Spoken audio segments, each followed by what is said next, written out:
when you're in that aircraft, it doesn't matter who you are, where you come from, or it's just your passion, your ability to fly, to operate that aircraft. Welcome to Learning Unboxed, a conversation about teaching, learning, and the future of work. This is Annalies Corbin, Chief Goddess of the Past Foundation and your host. We hear frequently that the global education system is broken. In fact, we spend billions of dollars trying to fix something that's actually not broken at all, but rather irrelevant. It's obsolete. 100 years ago, it functioned fine. So let's talk about how we reimagine, rethink, and redesign our educational system. So welcome to today's episode of Learning Unboxed. And as always, I'm super excited about our guest and our conversation today because we are going to talk with the most amazing young woman in STEM that I think I've had the privilege of meeting in a really, really long time. We're going to be talking today with Shaesta Waiz, who is the founder of the nonprofit organization Dreams Soar.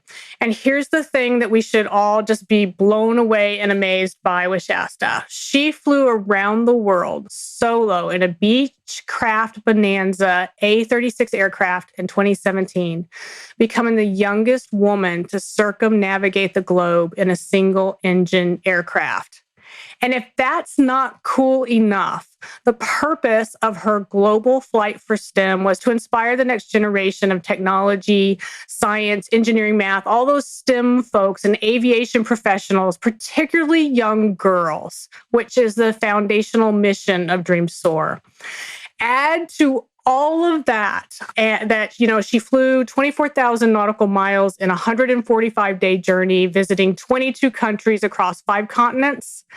And Shaesta is truly a rock star in my mind. And the other thing, just to sort of give a bit of global context for this, and then Shaesta and I are going to talk about this in great depth, is that, she was born in an Afghan refugee camp and that she and her family traveled to America in 1987 to escape the Soviet-Afghan War. And, as part of her journey, she wanted to be able to go out and show girls around the world that if you dream it, you can be it. And so, Shaesta, welcome to the program. Thank you for joining us today. Thank you for having me, Annalies. I'm so excited to speak with you today. We are so happy to have you. And for some context to our listeners, a couple of years ago, I had the privilege of meeting Shaesta for the first time. And we joined together to sort of create and pilot a program trying to help facilitate the work that Shaesta is doing around getting more girls in STEM, in particular in aviation. So we started building out some programming. Shaesta came to Columbus. She met a whole bunch of kids. We did this amazing Girls Soar day, if you will, out at OSU and Rickenbacker Airport. And then since then, we've been doing more things together and just really, really sort of to help push the Dreams Soar agenda of getting more girls and women in STEM and aviation in particular. And so, Shaesta, I want to start with give everybody this sort of 100,000-foot view about why this sort of mission and vision is so personally a passion project for you. Well, Annalies, I have to start off by sharing, growing up, I really didn't challenge myself when it came to my education. I was in a school district in Richmond, California. And in this specific school district, it was just a lot of poverty. The school district didn't have a lot of resources. We had tons of substitute teachers. It just wasn't very stable. And for me, it almost seemed like school was somewhat like of a daycare. Like you go there from, a period of time in the day and then you go home and that's the end of it. So I didn't feel challenge or a sense of belonging when it came to education. And I was just kind of getting by, doing the bare minimums, not really doing my homework. It wasn't until later in life, I have 5 sisters, so we're 6 girls, where eventually my family moved out of this school district to a nicer school district and nicer, what I mean by that is we had resources. We had a library. We had teachers that we knew that were with us from the very start. But the biggest shift was the students, my classmates. And I remember being involved in class projects and everyone talking about college. And I just felt so much like an outsider. Like I didn't even know, what really college was about. I didn't have this connection with education. I didn't know what I would want to do if I were to even go to college.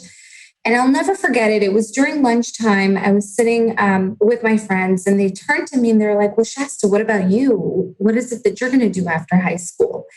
And I'm like, well, I hope I get married and have children at, right after high school. And they were shocked because this was something that wasn't common. The norm was either get a job or go to college. And the way that made me feel, it resonated with me because I thought, I feel like an outsider. I feel like I'm so behind and I may not go to college, but I have 4 younger sisters. And I would never want them to feel the way that I feel right now in this conversation. And if I don't change things for myself and figure out what college is about and what are the SATs and financial aid, if I don't figure it out for my sisters, then they might follow into my footsteps and, have these same experiences once they would get into high school. And I think that's where the seed was planted. And from there, when I started to, just figure out next steps, college, I learned a lot. And I took that information and I thought, well, wait a minute. If I feel this way about college, there might be other peers of mine feeling the same way. And so I started a club called the College Bound Club. And it was just for students who didn't know what college was and they had an interest. And is this in high school or in college that you started this? Yeah, this is in high school. I'm sorry. So still in high school. Yeah. Yeah. Okay. College Bound Club. Then fast forward to when I got to college, I saw the difference that my passion had on my sisters and my peers in high school. And it was just such a good feeling to be able to give hope to people and give them information. And that carried on into college. When I was in college, I started what is known now as the Women's Ambassadors Program. And for those who don't know, I attended a university called Embry-Riddle Aeronautical University. I did my bachelor's and my master's there. And I started the Women's Ambassadors Program, which essentially is a big sister program where current students mentor the incoming female freshman class. Fabulous. Absolutely fabulous. And that made a difference. And I thought, well, wait a minute, I'm a pilot. What is stopping me from getting into an airplane and going around the world and sharing this passion for education, for specifically STEM? Because I grew up thinking, oh, it's just so scary. Like I'm not good in math. I don't know much about science. But once I related STEM, science, technology, engineering, mathematics, to my passion, which is aviation, I started to understand it more. And so I just had this need. I need to utilize my passion, go around the world and talk to students who normally wouldn't be exposed to aviation or STEM and share this beautiful field with them and hopefully get them inspired. Which we know that you have. And we're going to dig into the way you've inspired others here in a minute. But I want to sort of step back just a minute and sort of get a sense from you of how does a young, passionate, inspired woman in high school who's not sure even what the whole deal with college is or how to get there, what that's going to look like. How do you go from that young woman to finding your way in college, but in the field of aviation? I mean, Embry-Riddle is really hard to get into. And more importantly, it's very, very centrally focused. It's very specific. So how do you go from a young woman who doesn't know a thing about college to a young woman who is now studying aviation? Where's the backstory? Help us make that connection with you. Yeah. If I were to figure it out, what college was about, if it was for me, I don't think I would have been as driven to figure out, the information that I did. But because I was doing it for people that I loved, my sisters, that really kept me motivated to ask questions that, are common to others. But for me, it was all new. And my parents, they grew up in Afghanistan. They could barely speak English. I couldn't go to them and ask these questions. And so what I learned is the more that I asked, the more knowledge that I gained, the more empowered I felt. And the more I realized that there are a lot of people like me out there, and they're maybe too shy or too embarrassed to ask those questions. And it just like, I felt like the more involved that I got, the more I felt like, this is my purpose. I don't know what my purpose is after high school, but this is it for now. Right. And I felt so empowered. And so that really kept me going. And I realized that if I am helping others, I strive. I just, if I do it for selfish reasons, I fall flat in my face. But if I'm doing it for others who really need it, it's what keeps me going. And it motivates me to ask those questions and not get embarrassed. And really, knowledge is just education, and knowledge really is so powerful. It's lifted me up so much. And that's carried through, going to Embry-Riddle. Embry-Riddle was the only college that I applied to because I thought, this is where I want to go. I need to figure out how to get there. Wow. And to be quite honest, everything in my life, I feel like is so random, but I grew up terrified of flying. And the reason for that is because we lived very close to an Air Force base, and you would hear these massive C-17s taking off, and you would just hear the sheer roar in the engines as they would fly. The rumble and And as a kid who knew nothing about aviation, that terrified me. And the only exposure that I had to aviation were aircraft accidents on television. So, I was very afraid of flying. And when I was 17, after graduating from high school, I received a scholarship from my high school, specifically to me. They chose me.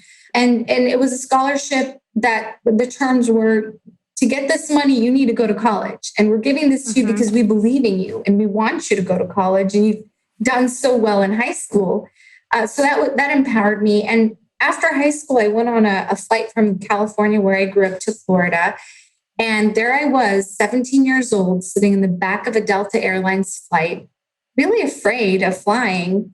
And when that jet took off, it was like all of my fears just stayed on the ground. And it was just beautiful to be up in the air. And suddenly the city that I grew up in, this town, it looked so small from my window. And I just had this perception of the world. And it just seems so exciting that this is the view pilots get to see every day. And I thought, this is what I want to do for the rest of my life.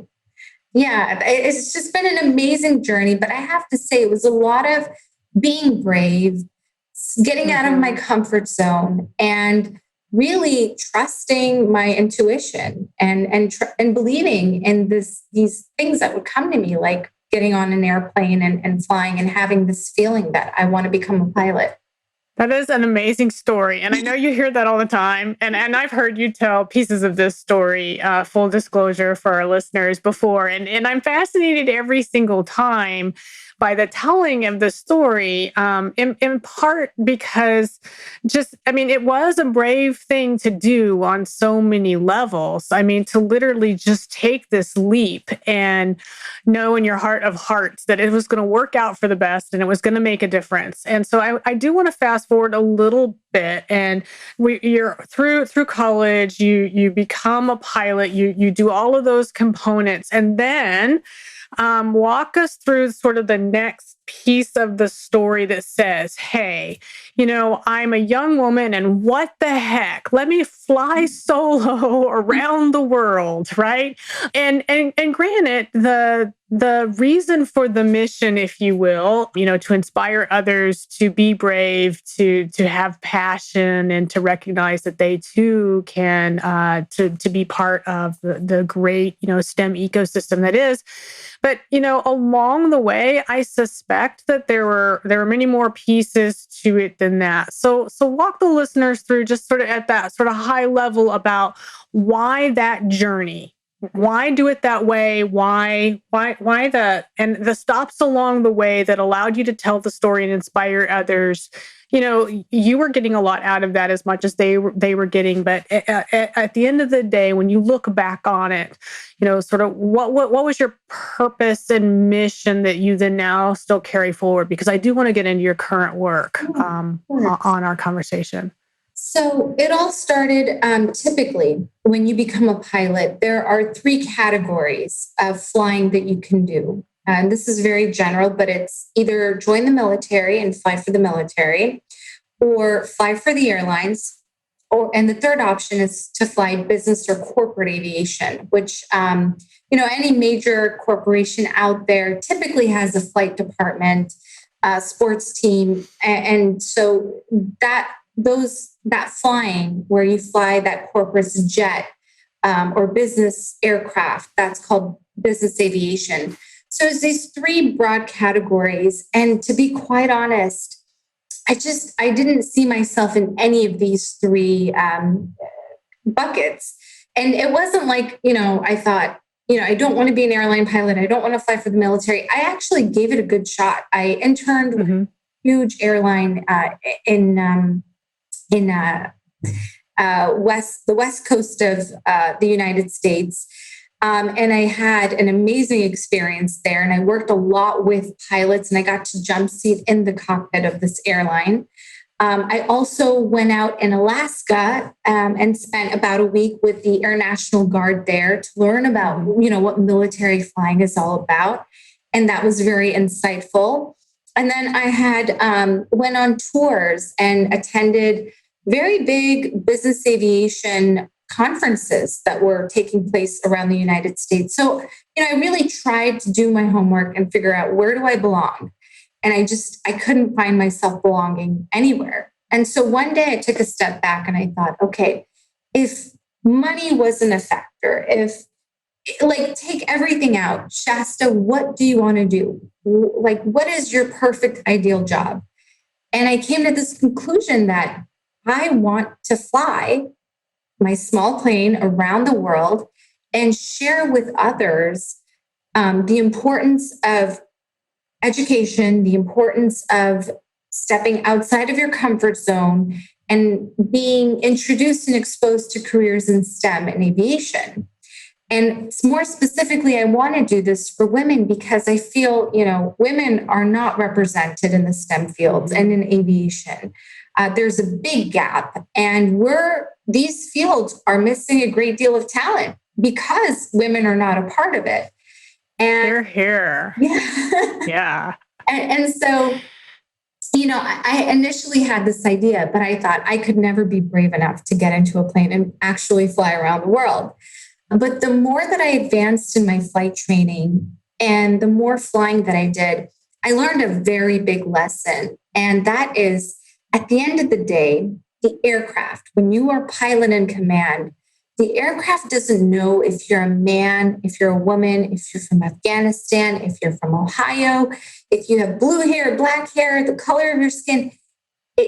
Those factors that hold us back, it's irrelevant. The only thing that's important when you are flying is your ability to fly that aircraft. It's such an unbiased environment.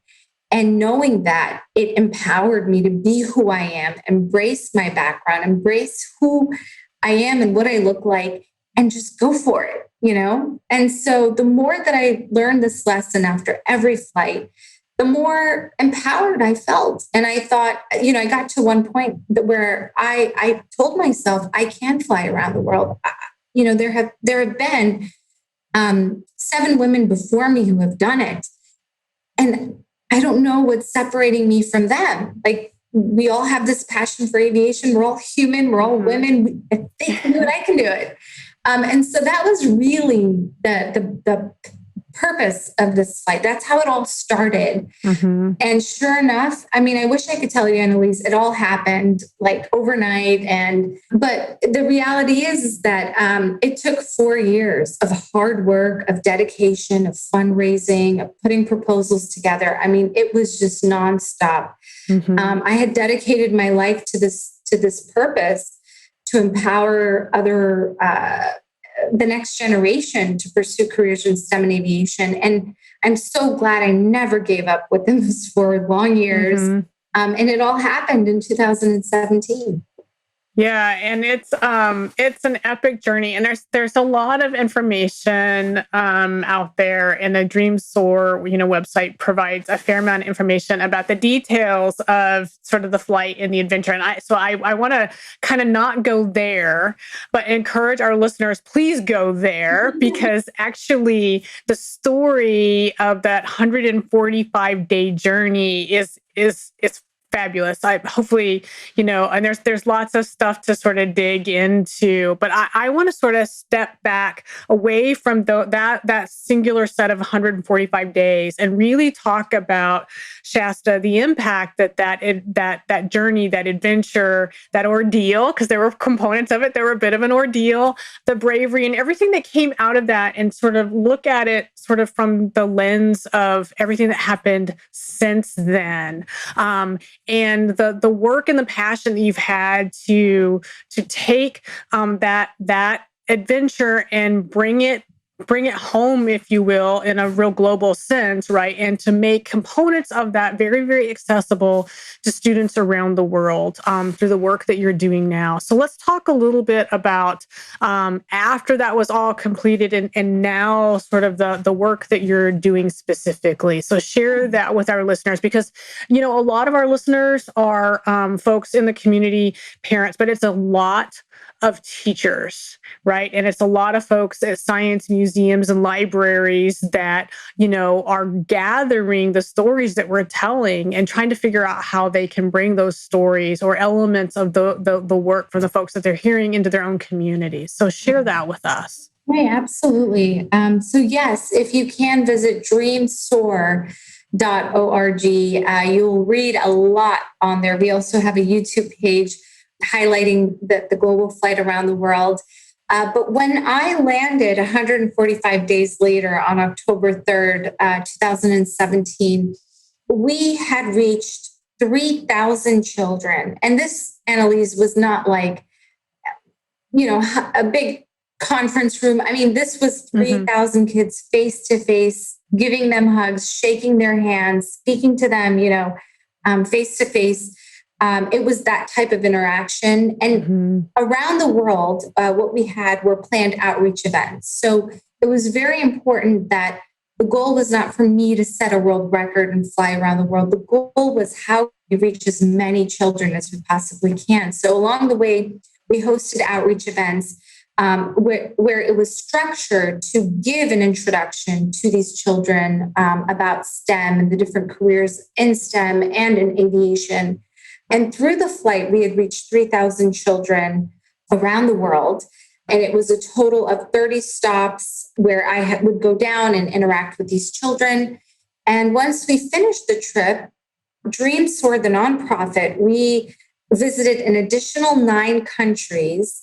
We hosted an additional 29 outreach events around the world. And in total, we've reached over 12,000 children.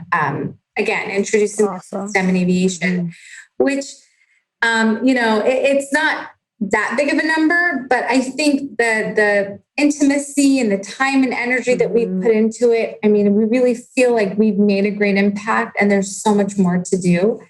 So that's kind of the successes that came from the trip. And, for me, it's been very important to inspire the next generation. And it's another thing to empower them. And I know when I went through college, I struggled a lot financially because aviation is very expensive. Expensive. Yeah. And I just remember pouring my heart out to all of these scholarships. And, when I would hear back and I would get scholarships to support my flight training, it felt so good to know that people are believing in me and people are investing in women in this industry. So our next step was for Dream Soar to offer a scholarship, which we did in January of 2019, right before coronavirus, kind of hit the United States. We were able to award a $5,000 scholarship to a young woman from my alma mater, Embry-Riddle, a $5,000 scholarship to empower her to keep going and to get through her flight training. And now, coronavirus has really changed so much, especially for aviation. I mean, if you think about it, people are not flying as much, especially internationally. Right. So it's been an interesting year, both for the nonprofits as well as for the aviation industry. But we have been working really hard to, I can't talk much about it because it's still at works and I've signed a non-disclosure agreement, but it's a very exciting Dream Soar 2.0 that's going to empower children from around the world. We hope so. And so we're busy working and we're just taking this time that it's not so busy in the nonprofit aviation world to really figure out how can we make a greater impact. And I can imagine that, in December of 2019, when you got to hand out that scholarship, it almost makes me, I feel very emotional on your behalf, right? And that's kind of a crazy thing, but I'm sitting back and I'm imagining what that would feel like, for you to have come that long journey and to get to the point where you are now handing the same sort of opportunity that, quite frankly, a lot of strangers handed to you, right? That you're handing that to another young woman. That must be incredibly gratifying. And yet at the same time, I can only imagine the inspiration you are getting from this young woman because you can see the potential. You've lived it, right? Absolutely. I mean, it's incredible because I've been in her shoes. I know how it feels when you are barely holding on and you have all of these dreams to become an airline pilot or to become a pilot and a professional pilot. And when you get that scholarship, it just empowers you and lifts you up and makes you feel lighter. And that was an important next step for Dream Soar. It was like, we have to do this.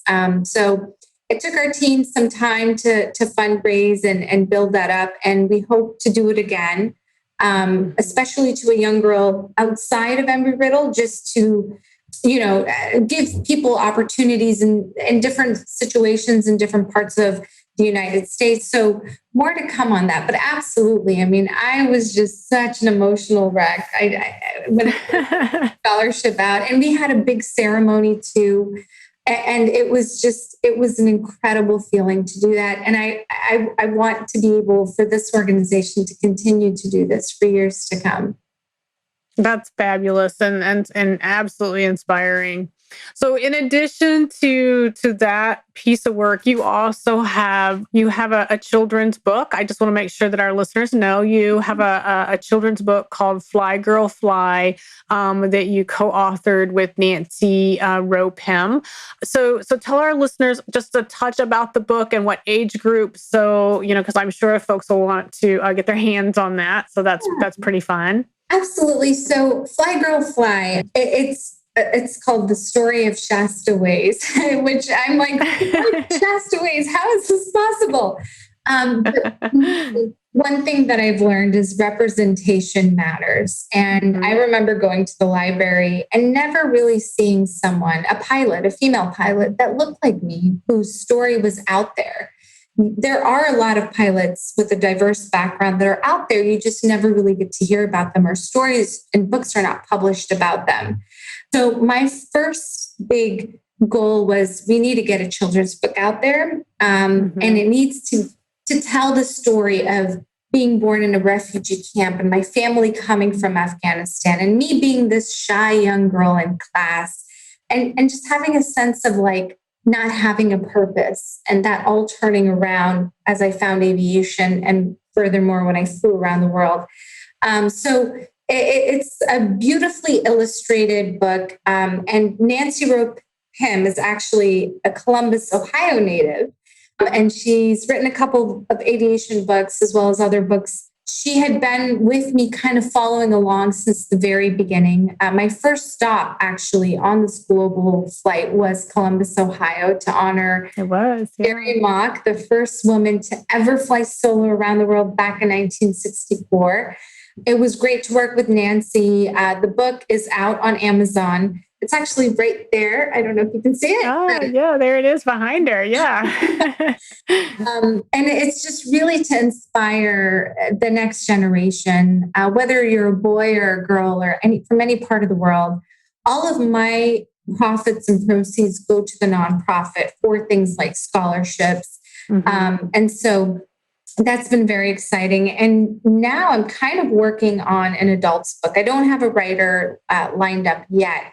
But I've been so inspired by some of the books that I'm reading right now. And I want to be able to tell this story in an adult capacity so that people who are aviation enthusiasts or just curious about the world and the importance of empowering the next generation. I want this book to be written for those adults, those teachers that you had mentioned. So that's something that's in the works right now. Absolutely. And so I always love to close this program by recognizing the fact that our listeners are coming from all over the world, and they are in a variety of different circumstances and settings. Very much the theme of this conversation that we've been having today. And I can see, because I can imagine it in my mind's eye, and because I've worked with enough schools from around the world over the years to know that folks are sitting there saying, what Shaesta has done is amazing. And the way she's inspired, others, and kids to go into to be brave at the end of the day, to be brave, to take a leap. How can I do that? And whether it's aviation or anything else, I guess the question that I'm really asking, Shaesta, is if there's a teacher sitting there saying, I would really like to bring this type of inspirational thing, whatever it happens to be, whatever that industry sort of lens is, into my classroom and really inspire students to imagine what's possible.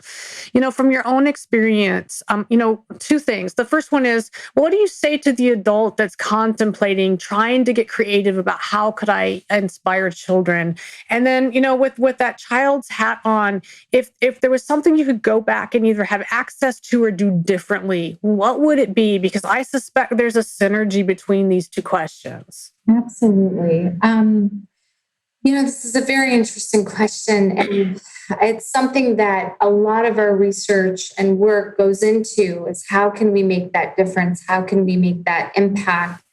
And, sometimes it's as basic as exposure, but not exposure in the sense of which I think, the Wright brothers, Amelia Earhart, these are real heroes that have paved the way for aviators like me to go out there and be brave. But I've learned that some people don't have that relation because it was so far in the past. It's not current. You don't see aviators in this day and age who are doing these types of flying and these types of projects. So there are a lot of very incredible young people that are doing incredible things in STEM and aviation. And I think it's just taking the time to find that cool science nerd, on Instagram, from a teacher's perspective, and making it more relatable versus your traditional black and white picture of Amelia Earhart, which, that's my source of inspiration. It's just with the younger generation, making it relevant to them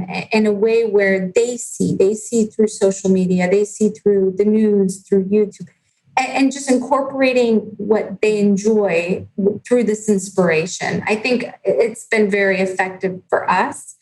And for the student perspective, it's just students want to just, first we have to really pull it back a little bit because STEM and aviation can seem very intimidating. Especially for young girls, it is a very male-dominated industry, but there's a lot going into changing that. And I hope in the next coming years, we can turn it around and have a more balance between the genders. But for them, it's just exposure to what's out there, knowing that aviation is not what it used to be so many years ago. It is relevant, it is exciting, and it's accessible to everybody. Because like I said, when you're in that aircraft, it doesn't matter who you are, where you come from, or it's just your passion, your ability to fly, to operate that aircraft. And so just showing them that it's not that difficult and that it is possible through the young generation out there right now who are proving that, I think is going to be very important for these young kids to see and to relate to. Absolutely. And thank you very much for that. We talk about that all the time at PAST. Find a way to make whatever it is that you want to teach or share relevant. Make it locally driven, recognize where your students or your audience is coming from, and just really, really dig in. You can do it. So that's a wonderful piece of advice for our listeners. And so I thank you for that. And thank you so much, Shaesta, for sharing your story yet again and spending some time with us. We truly appreciate it. I thank you for being part of the show. Thank you for having me, Annalies. It's great, all the work you guys are doing, and keep it up. And thanks again for having me. This was fun. Absolutely. Thank you for joining us for Learning Unboxed, a conversation about teaching, learning, and the future of work. I want to thank my guests and encourage you all to be part of the conversation. Meet me on social media at Annalies Corbin, and join me next time as we stand up, step back, and lean in to reimagine education.